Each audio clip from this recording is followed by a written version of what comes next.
श्रीहरि परमानंदम उपदेष्टारमीश्वरम व्यापकम सर्वलोकानां कारणम तम नमामि। हम सबको जय श्री कृष्ण, जय महादेव। एक बार फिर से आपका हार्दिक स्वागत है इस ज्ञान गंगा में, जहां हम आपको लेकर चलेंगे उन ग्रंथों की दुनिया में जिन्होंने मानव सभ्यता, संस्कृति और आत्मिक चेतना को नई दिशाएं दी है।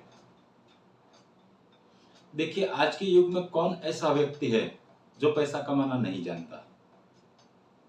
कौन सा ऐसा शास्त्र है, कौन सी ऐसी विद्या है जो आपको धनवान बना सकती है? कौन सा ऐसा शास्त्र है जो आपको वैभव दिला सकता है? क्या ऐसा भी कोई शास्त्र है जो आपके जीवन के हर एक सपनों को साकार कर सकता है? ऐसा शास्त्र जो धन को अट्रैक्ट करने के लिए जो पावर होनी चाहिए, वो पावर आपको दे सकता है। तो आइए जानते हैं कि वो कौन सा शास्त्र है जो आपको धनवान बना सकता है। वो है स्वर विज्ञान। आप अपने स्वर से यानी सांसों से जान सकते हैं कि आपका जीवन का जो लक्ष्य है वो आप कैसे पूरा कर सकते हैं। जी हाँ, ये स्वर विज्ञान एक चमत्कार ही है।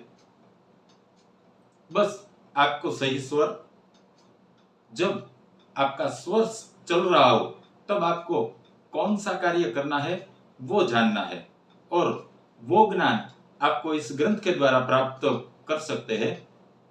इस ग्रंथ में उसका पूरा विवरण हमें यहाँ प्राप्त हो जाता है। तो आज हम सबसे पहले जिस ग्रंथ का दर्शन कर रहे हैं वो है स्वरोदय विज्ञान। यह ग्रंथ श्री पीताम्बरापीठ संस्कृत परिषद दतिया मध्य प्रदेश से प्रकाशित हुआ यह ग्रंथ है। इसके निवेदक हरिराम सावला है, मंत्री राम नारायण शास्त्री जी है, और श्री स्वामी जी महाराज दतिया श्री पीताम्बरापीठ मध्य प्रदेश से प्रकाशित हुआ यह ग्रंथ है। आज हम बात करेंगे एक ऐसे प्राचीन विद्या की जिसे स्वयं भगवान शिव ने पार्वती जी को सिखाया था। वो है स्वरोदय विज्ञान, जहां हम जानेंगे कि हमें आर्थिक लाभ कैसे प्राप्त होते हैं, सफलता, सुख, समृद्धि और धन की प्राप्ति हमें कैसे हो सकती है।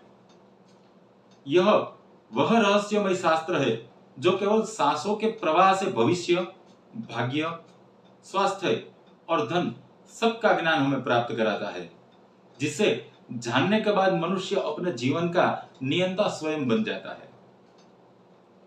स्वरोदय, इसका अर्थ है स्वर और उदय। स्वर का अर्थ है हमारी श्वास का प्रवाह, और उदय का अर्थ है उसका प्रकट होना, उसका सही उपयोग जानना। स्वरों के नियम पूर्वक चलाने की विधि को स्वरोदय कहते हैं। यह विद्या केवल सांसों की गति नहीं बल्कि संसार की गति का ज्ञान देती है, जिसके द्वारा मनुष्य जान सकता है कौन सा कार्य करना चाहिए, कौन सा समय शुभ है और कौन सा समय शुभ नहीं है। स्वरोदय विज्ञान अत्यंत प्राचीन और प्रतिष्ठित विद्या है। शास्त्रों में इसे सभी विद्याओं का केंद्र माना गया है, क्योंकि सांस ही जीवन का पहला मंत्र है। इस विद्या से वह उत्तर हमें मिल सकते हैं जिसका समाधान हमें बड़े बड़े दार्शनिक या वैज्ञानिक भी तुरंत नहीं दे सकते। वो समाधान हमें यहाँ प्राप्त हो जाते हैं, क्योंकि यहाँ स्वयं शिव जी कहते हैं कि स्वरोदय विज्ञानम सर्व विद्यानाम मूर्धानम, अर्थात स्वरोदय सभी विद्याओं का शिरोमणि मुकुट है। लोग इसका नाम जानते हैं पर इसका प्रयोग शायद भूल गए हैं। फिर भी कई साधक आज भी ऐसे हैं जो इसका अभ्यास करते हैं और इसके रहस्य को गहराई से जानते हैं। तो आइए जानते हैं कि इसका रहस्य क्या है, और श्वास पर नियंत्रण कर हम कैसे इसका लाभ प्राप्त कर सकते हैं। कैसे पता चले कि कौन सा श्वास चल रहा है या कौन सा स्वर चल रहा है। इसमें सबसे पहले आता है जो स्वरों को सिखाने की पूरा क्रम है, उसकी पूरी विधि यहां हमें प्राप्त होती है। स्वर 3 है। पहले आता है पिंगला स्वर, वो दाहिने नथुने से निकलता है, इसे स्वर कहते हैं। इसे सूर्य नाड़ी भी कहते हैं और इसे सूर्य स्वर भी कहते हैं। फिर आता है ईड़ा स्वर, यह बाईने नथुने से स्वर निकलता है इसका, इसे चंद्र नाड़ी भी कहते हैं और चंद्र स्वर भी कहते हैं। फिर आता है सुषुम्ना, दोनों नथुनों से जब स्वर निकलता है इसे सुषुम्ना कहते हैं। यह नाड़ी शरीर के बीचों बीच चलती है। सूर्य चक्र इसी के आधार पर स्थित है। श्वास कभी दाहिने नथुने से ज्यादा जोर से निकलती है, कभी बाएं से, तो कभी दोनों नासिकाओं से बराबर निकलती है। इस विद्या में चंद्रमा को अधिष्ठात्र माना गया है। सब प्रकार की गणना यहीं से की जाती है। शुक्ल पक्ष की पहली तिथियों से सूर्योदय के समय में चंद्र स्वर चलता है। 3 दिनों तक यह चलता है। यह दशा 5 घड़ी रहती है, फिर स्वर बदल जाता है। इसका पूरा कोष्टक यहां हमें दिया गया है, जिससे हमें पता चलता है कि कौन सा स्वर कब चलता है। उसका पूरा ज्ञान यहाँ इस कोष्टक से हमें प्राप्त हो जाता है, क्योंकि यहाँ पक्ष से लेकर तिथि और समय का विवरण पूरा स्पष्ट तरीके से हमें यहाँ प्राप्त होता है।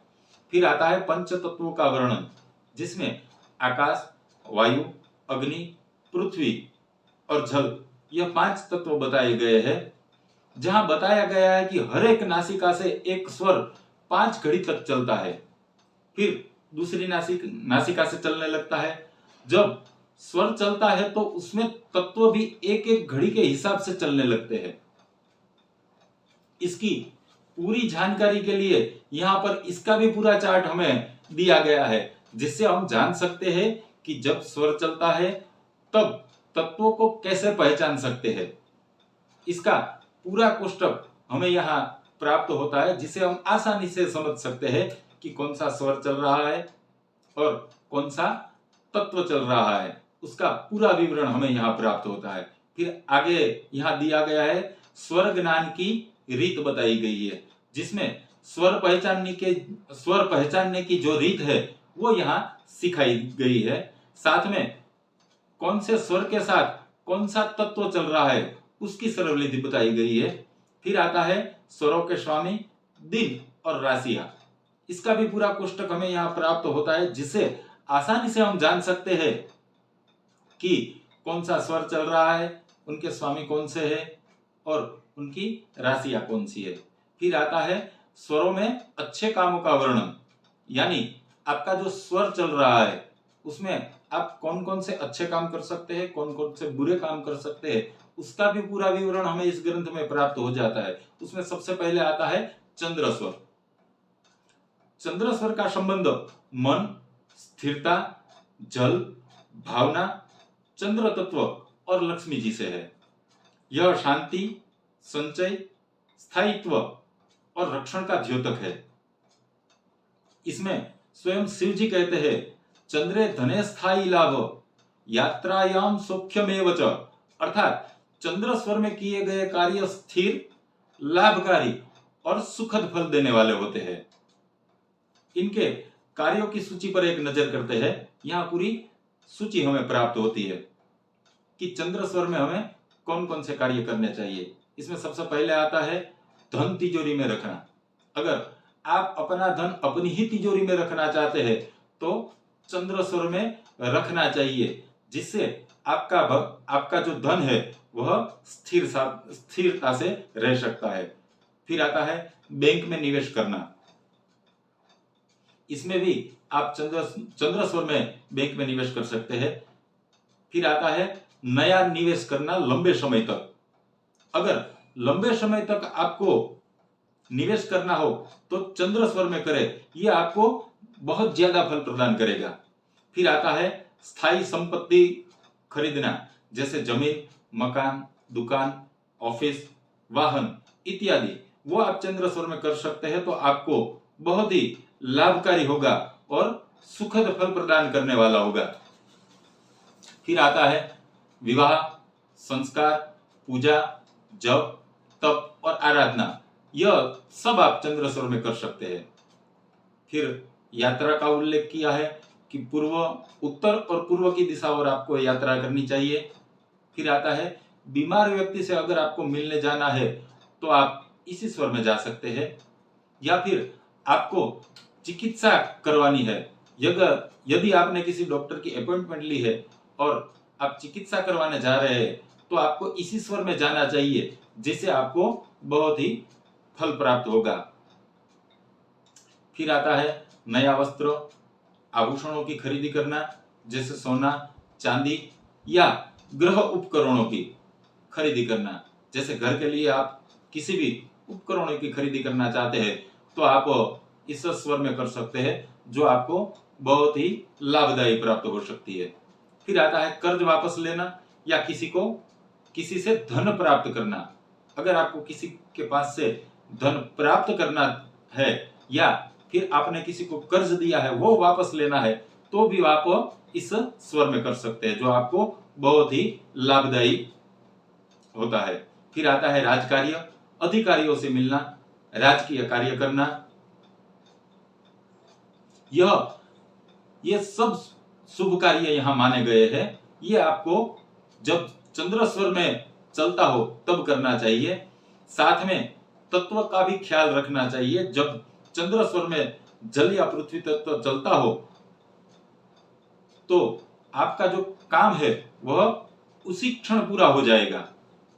फिर आता है किन किन कार्यों से आपको बचना चाहिए। जब आपका चंद्र स्वर शुरू हो तब आपको किन किन कार्यों से बचना चाहिए उसकी भी पूरी विषय सूची हमें यहाँ प्राप्त होती है। जैसे विवादों से बचे रहिए,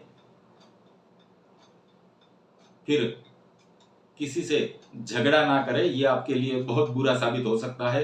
कोई भी मुकदमा आरंभ ना करें, उनसे बचे रहिए। कोई भी प्रतियोगिता का हिस्सा ना बने। तीव्र गति वाले व्यापार या जोखिमी वाले सौदे जैसे शेयर मार्केट, इनसे बचिए। आग, बिजली, हथियार या यंत्रों से संबंधित कार्य अभी नहीं करने हैं। दक्षिण दिशा में यात्रा भी नहीं करनी है। ये सब कार्य नहीं करने चाहिए। यहाँ स्वयं शिव जी कहते हैं कि चंद्रे यत्नोपि न क्रोधो सूर्य युद्धे च संश्रय, अर्थात चंद्र स्वर में शांत कार्य करे और सूर्य स्वर में वीर कार्य करे। क्योंकि जब चंद्र स्वर चलता है तब मन में करुणा, स्थिरता और आकर्षण उत्पन्न होता है। यह तीन शक्तियां धन को बुलाने वाली मानी गई है। धन भाग्य से नहीं बल्कि संतुलित मन और सही स्वर से आता है। यहाँ शिव जी पार्वती जी से कहते हैं, हे पार्वती, जिस दिन मनुष्य अपने स्वरों का रहस्य जान लेता है उसी दिन से उसके लिए भाग्य नहीं स्वर ही नियंता बन जाता है। स्वरों में से सभी से कल्याणकारी स्वर है वो है चंद्र स्वर। यह स्वर लक्ष्मी का द्वार खोलता है और धन को आकर्षित करता है और स्थिर सुख प्रदान करता है। चंद्र स्वर जब चलता है तब बाई नासिका से श्वास प्रवाहित होती है। यह ईड़ा नाड़ी भी कहलाती है। इसका संबंध चंद्रमा, जल और शांति से है। यह स्वर स्त्री तत्व, सौम्यता, करुणा और संग्रह शक्ति का प्रतीक है। जब यह स्वर प्रबल होता है तब मन स्थिर होता है, धन और आकर्षण की शक्ति बहुत बढ़ जाती है। फिर आता है सुषुम्ना स्वर, यानी दोनों नासिकाओं से अगर आपका स्वर निकलता हो तो यहाँ आपको कौन से कर्म करने चाहिए और कौन से कर्म नहीं करने चाहिए उसकी भी विषय सूची यहाँ हमें प्राप्त होती है। यह स्वर ना चंद्र है ना सूर्य है, यह शून्य का प्रतीक है। यह ध्यान, समाधि और पारंपरिक कार्यों के लिए श्रेष्ठ माना गया है। सांसारिक या आर्थिक कार्य के लिए यह अशुभ माना गया है। सुषुम्नायाम च कर्तव्यम लौकिकम कर्म कदाचन, अर्थात जब सुषुम्ना स्वर चालू हो तब कोई सांसारिक कार्य नहीं करना चाहिए। यहाँ शुभ कार्यों की सूची दी गई है जिसमें ध्यान, जप, साधना, योग, प्राणायाम, गुरु उपासना, मौन साधना, आध्यात्मिक चिंतन, स्वाध्याय और सन्यासी कार्य ये करने चाहिए। अशुभ कार्यों में धन व्यवहार या कहीं पे निवेश करना, खरीदी आपको कोई भी करनी है तो आप नहीं कर सकते, बिक्री भी नहीं कर सकते, यात्रा आरंभ भी नहीं कर सकते, विवाह, संस्कार या सामाजिक आयोजन या कोई नया कार्य शुरू करना हो तो आप सुषुम्ना स्वर में नहीं कर सकते हैं, क्योंकि चंद्रे कर्म स्थिरम भूत्वा लक्ष्मी स्थिरा भवेत् सदा। चंद्र स्वर जो है उसमें चंद्र स्वर में किया गया कार्य स्थायी होता है और लक्ष्मी सदा स्थिर रहती है। याद रखिए, सफलता, सुख और धन सब आपकी श्वास में छिपा हुआ होता है। जब चंद्र स्वर चलता है तब लक्ष्मी स्वयं आपकी ओर प्रवाहित होती है। बस पहचान लीजिए अपने स्वर को और जीवन का हर कार्य बन जाएगा शुभ और सिद्धिदा। जब आप हर दिन आपकी नासिका के स्वर को पहचानना सीख जाते हैं तो आपके सामने जीवन का एक छिपा हुआ कैलेंडर खुल जाता है। कब धन रखना है, कब निवेश करना है, कब बोलना है और कब मौन रहना है, सबका उत्तर आपकी सांसों में ही है। सर्वोदय विज्ञान हमें सिखाता है कि हमारी हर सांस एक संकेत है। जो व्यक्ति अपनी श्वास को पहचान लेता है वह प्रकृति की भाषा को समझ लेता है। इस विद्या को समझना केवल योग नहीं बल्कि जीवन के हर क्षेत्र में सफलता का रहस्य है। यही है शिव जी का स्वर विज्ञान। यदि आपको यह ग्रंथ चाहिए तो स्क्रीन में दिए गए नंबर पर आप व्हाट्सएप कर सकते हैं। यह ग्रंथ आपको पीडीएफ के रूप में प्राप्त हो जाएगा जो निःशुल्क है। शिव जी और भवानी आप सभी पर कृपा बरसाए। इसी भावना के साथ फिर नए ग्रंथों के साथ मिलेंगे। तब तक सबको जय श्री कृष्ण, जय महादेव।